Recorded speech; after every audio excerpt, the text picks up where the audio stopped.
Back to news. టమాటా రైతులకు మార్క్ఫెడ్ మద్దతునిస్తుందన్న ప్రభుత్వ ప్రకటన గాలివార్తగానే మిగిలిపోతోంది. మదనపల్లి మార్కెట్లో ప్రైవేట్ సంస్థలు పాగా వేయడం దీన్ని నిరూపిస్తోంది.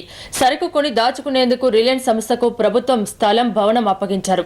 దీనిపై రైతు సంఘాలు పోరాటానికి సిద్ధమవుతున్నాయి. చిత్తూరు జిల్లా మదనపల్లి ప్రాంతంలో రాష్ట్రంలోనే అత్యధికంగా టమాటా పంట పండుతుంది. ఇక్కడ నుంచి రోజుకి 500 లారీల సరుకు రాష్ట్రం నలుమూలలకు రవాణా అవుతుంది. దీంతో మదనపల్లి మార్కెట్పై రిలయన్స్ సంస్థ దృష్టి పెట్టింది. రిలయన్స్ ఫ్రెష్ పేరిట ఏర్పాటు చేసిన అవుట్లెట్లకు ఇక్కడ నుంచే టమాటాలు సరఫరా చేస్తోంది. వాటికి సరుకు కొరత రావడంతో సరఫరా చేసేందుకు మదనపల్లి మార్కెట్లో గోడౌన్, కోల్డ్ స్టోరేజ్లను ఏర్పాటు చేసుకోవాలని భావించింది. ఇంకేం, అడిగిందే తడవుగా రిలయన్స్కి రైతుల అతిథి గృహాల్ని అధికారులు ఇచ్చారు. దీంతో రైతులు రోడ్డున పడితే రిలయన్స్ కొన్న టమాటాలు మాత్రం అతిథి గృహాల్లో చల్లగా సేద తీరుతున్నాయన్నమాట. ఈ విషయంలో ప్రభుత్వ తీరుపై స్థానిక ఎమ్మెల్యే నిప్పులు చెరుగుతున్నారు.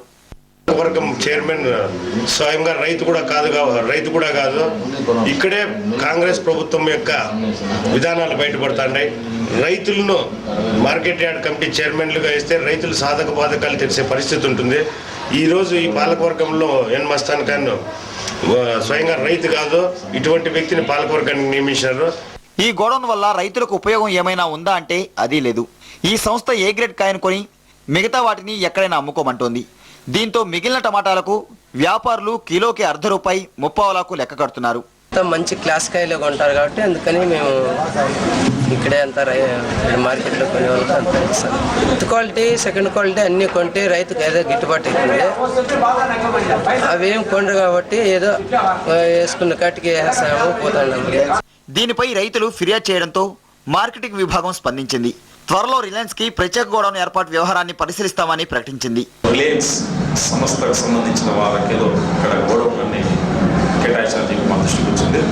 అదేవిధంగా మార్కెట్ యార్డ్ నందు ఆవరణంలో కొన్ని అధికారికంగా అనధికారికంగా కొన్ని దుకాణాలు వెలువరించాలని మా దృష్టికి వచ్చింది.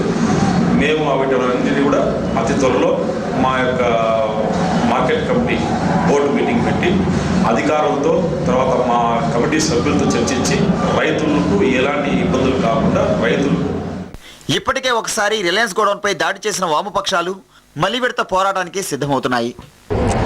ప్రపంచీకరణ విధానాలపై ఓ పక్కన విమర్శలు చేస్తూనే ఉంటాం, మరో పక్కన అవసరమైనటువంటి వసతులు కల్పించడం మాత్రం విఫలమవుతుంటాం. ఎట్టకేలకు మదనపల్లి రైతులను తీసుకెళ్లి మల్టీనేషనల్ కంపెనీల చేతిలో పెట్టాం. కాకపోతే స్వదేశీయులైనటువంటి పెద్ద కంపెనీనే ఒప్పుకోవాలా, లేకపోతే భవిష్యత్తులో ఈ తరహా ధోరణి రైతులకు ప్రమాదమని విమర్శించాలా అర్థం కాని పరిస్థితి స్థానికంగా ఉన్న నేతలదే.